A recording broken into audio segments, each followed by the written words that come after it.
Если обобщить сведения из разных источников, из очень разных и созданных в разных странах, то выясняется, что в составе Ногайской Орды было, вот прямо упомянуто, 66 племен, элей, как они их называли.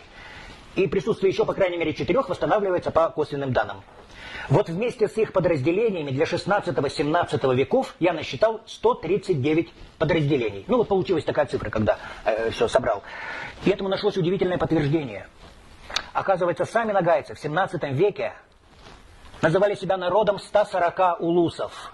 А османский автор 17 века Эвлия Челеби, когда рассказывает о временах, предшествующих приходу калмыков, ну то есть о 16 веке, он упоминает 140 племен ногайского народа.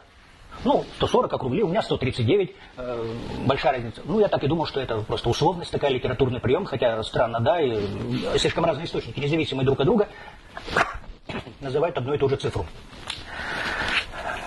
Так продолжалось до, по-моему, до ноября, до одной встречи на конференции, до одного разговора с молодым ногайцем по имени Тимур. Я, как всегда, спрашиваю, из каких вы ногайцев, там Кандлы, Кипчак, Туркмен и так далее.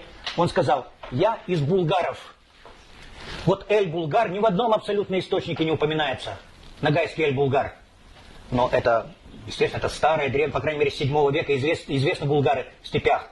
Вот он, 140-й Эль ногайского народа булгары, который почему-то не попал в источник, а в реальной жизни сохранился. Так что действительно получается 140 Элей, 140 племен ногайского народа.